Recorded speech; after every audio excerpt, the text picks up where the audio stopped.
Today we are going to discuss the pathway of air. Pathway of air in the sense how air is passing through the respiratory tract and what are the parts involved in the respiratory tract is most important, right?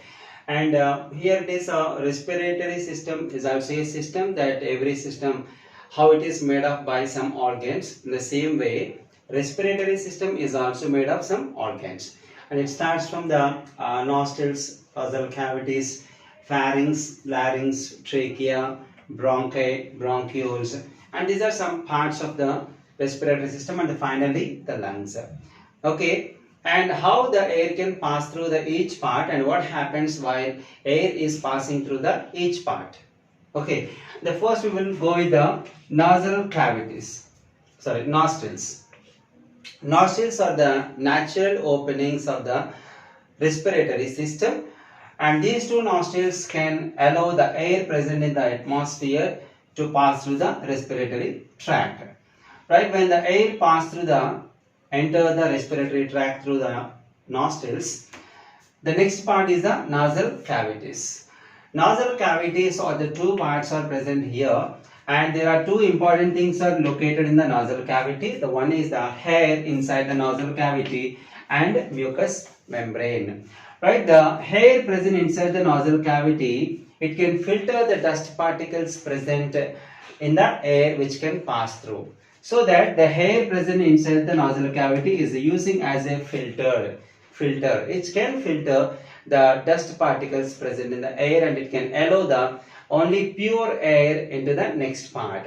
And later, the mucous membrane. Mucous membrane present inside the nasal cavity is the mucous membrane secretes a fluid material called mucin.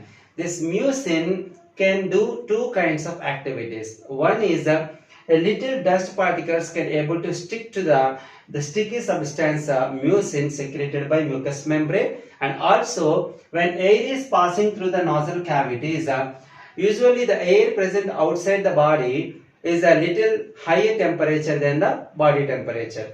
So that while the air is passing through the nasal cavity, the mucous membrane can reduce the air temperature and bringing very close to the body temperature, and then it can pass through the nasal cavity. So that these are the two important functions of the hair and mucous membrane are present in the nasal cavities.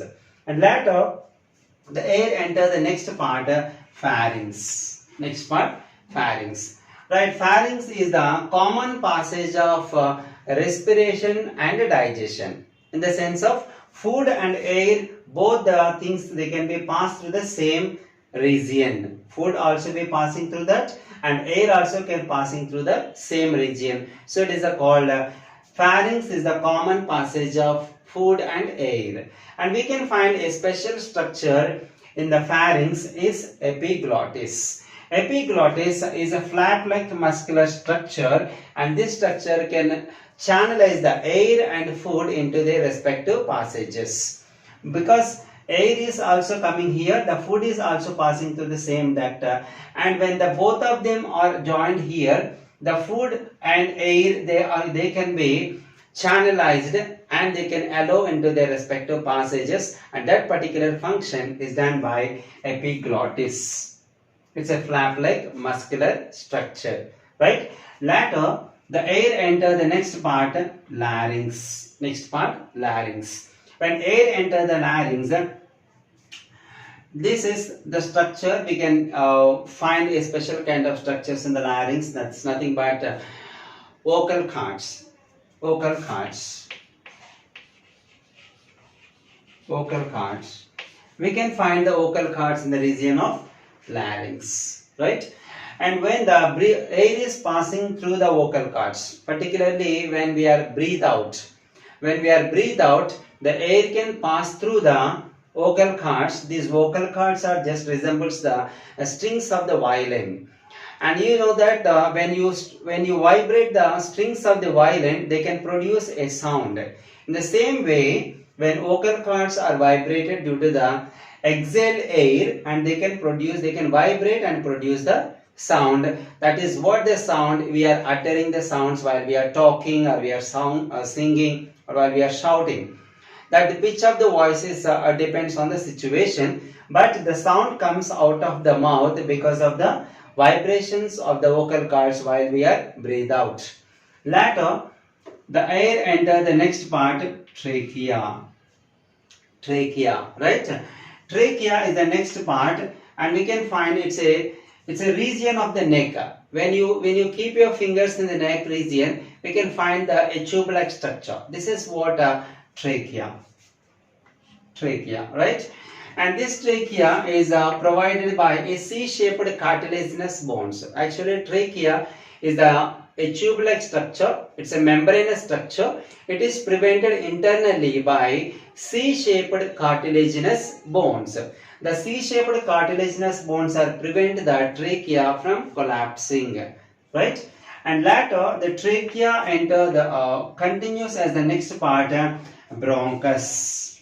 Bronchus is the next part of the trachea, right? When the trachea enter the chest cavity, the same structure, when it is elaborated little bit or extended towards the chest cavity, the structure is called bronchus, right? When bronchus is divided into two branches, bronchus is divided into two branches, and both the branches are enter the left and right lungs respectively. Both branches are called bronchi. Bronchus is divided into two branches and enter the left and right lungs respectively. Those branches are called bronchi. This bronchi, when after entering the lungs, it can be divided into smaller and smaller branches. Each bronchi, when enter the lungs, it again divided into smaller and smaller branches. Those smaller branches are called bronchioles. Bronchioles, right? Each bronchiole is enter the small unit of the lung, alveoli. So we can see this in the diagram itself. The bronchioles are enter the lungs. The last part of the respiratory tract is lungs. When you see the lungs, the inner structure of the lungs are made up of many chambers. Many chambers. Those chambers, each chamber is called alveoli. Alveoli. Alveoli is also called as a structural and functional unit of organism, or the lungs. Sorry. The alveoli is a structural and functional unit of the lungs, right? And each bronchioles enter the alveoli, and they can supply the oxygen to the each and every alveoli. And when the oxygen enter the alveoli, alveoli is supplied with the blood capillaries.